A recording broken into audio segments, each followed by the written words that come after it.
Today we're talking about square roots and cube roots. A square root reverses a square. We use a radical sign to show a positive square root because every number has both a positive and a negative square root. So this sign right here denotes just a positive. For example, the square root of 64 is going to be a positive and a negative 8. But if we look at this one, we're only giving the positive, which is 8, because 8 times 8 equals 64. Here, though, they show us that they want both the positive and the negative. So if we look at this one, 1 and 21 hundredths is 1.1 times 1.1. So we want both the positive and the negative. You can check your work by multiplying the number together. So the question always is, what number times itself gives you what numbers under the square root? So that's where we get the 1 and 1/10. When there's a fraction, we find the square root of the top number and the square root of the bottom number. So the square root of 25 is 5, and the square root of 36 is 6. So our answer is 5/6. Notice that they don't have a positive or a negative in front of it, so it just stays positive, just like the 8. So for this one, we have a negative 16. What number times itself gives us negative 16? Well, if you think back to multiplication of integers, no two numbers that are the exact same would give you a negative, because if they're the same sign and you're multiplying them, they're always positive. So this one is considered impossible. So now that you know that a positive and a negative number can give you both the positive square root, we know that there's always going to be two square roots. These are also considered perfect squares. For example, if you take 1 times 1, you get 1. So 1's a perfect square. If you take 2 times 2, you get 4. So 4 is a perfect square. We get this name, perfect square, by creating a square. That one wasn't very perfect. Sorry about that. Let's actually use a good square. So by creating a square and taking it times itself, so 3 times 3 gives you 9 in the middle. So 3 times 3 is 9, and 9 is a perfect square. 4 times 4 is, you got it, 16. So that's also a perfect square.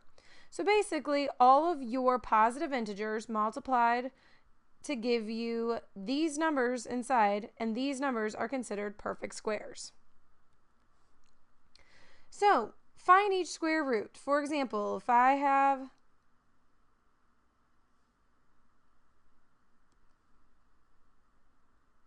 a square root with 64 and they don't have any symbol on the outside, it's positive.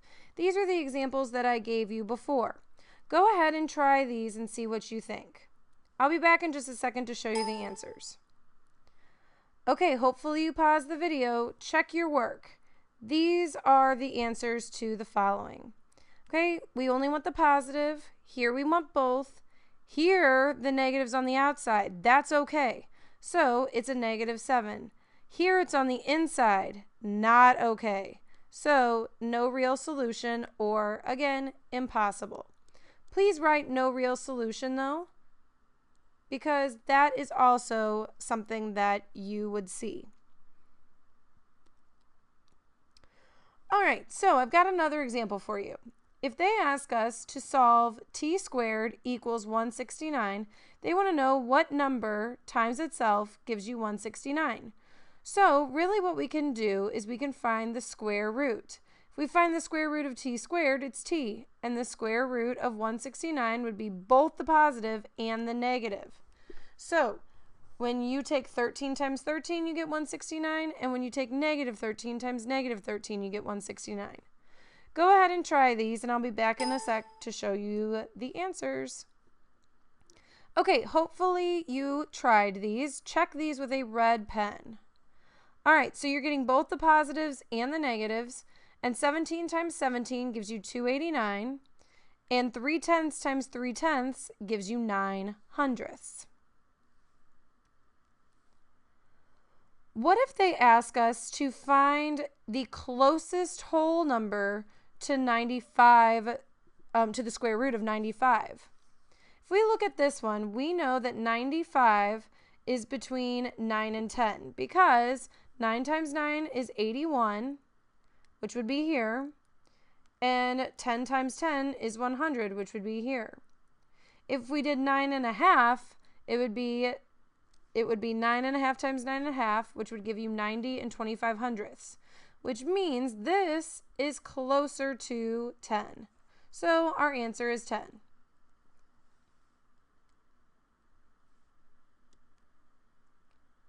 A cube root. A cube root is a number that has 3 equal factors. For example, if I wanted to take the cube root of, say, for example, 2, I would take 2, or excuse me, if I wanted to take 2 cubed, it would be 2 times 2 times 2, which would give me 8. So the cube root would be what number times itself 3 times gives you 8, or gives you 27, or gives you 64. Those numbers are below. So this symbol right here with a radical sign with a little 3 indicates a cube root. So try these two for me. You're trying to figure out what number times itself 3 times gives you 125. You're doing the same thing for -27. I'll be back in just a second to show you the answers. All right, if you look here, if we multiply 5 times 5 times 5, we get 125. That's why your answer for the cube root is a +5. But if you take a -3 times a -3, you get 9. Multiply it one more time by a -3, and you get -27. So the cube root is -3. Square roots. So give a number whose square root falls between 6 and 7, but is closer to 6. So we know 6 times 6 is 36. And we know 7 times 7 is 49. So what we want is a square root of a number that's going to be closer to 6, but it has to be between these two numbers. So really, my safest bet would be the square root of 37. It's super close to 6, but not close enough to 7. You try. Give me a number whose square root falls between 10 and 11, but is closer to 11. I'll be back in just a second to show you what I think. Okay, so we know the square root of 100 is 10, and the square root of 121 is 11. So I would say my safest bet would be the square root of 120. Now, as long as you're pretty close to that, you're fine.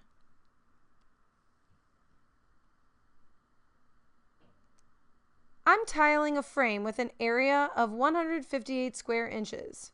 Since the length of the frame is going to be 158, I need to find, the square root of 158. I need to find the total number of hole tiles used for the length of the room that's going to fall between these two whole numbers. They want us to defend our reasoning with mathematics.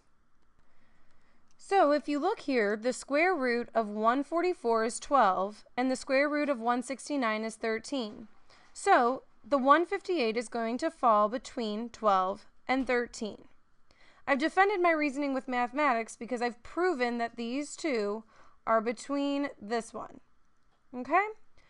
You go ahead and try here. It's a similar question, but this time you're using 240. Go ahead and try this, and I'll be back in just a second to show you the answer. Okay. If I take the square root of 225, I get 15. And the square root of 256 is 16, which means 240 is going to fall in between them. The way that I did this was I just multiplied a couple numbers. I took 14 times 14, and when I did that, I got 196. Then I took the 15 times 15. That's when I got 225, and I was like, ooh, that's closer. Then I did 16 times 16, and I got 256. So I realized that he had to be in between 15 and 16. So that's all I have for you, and I will see you next time.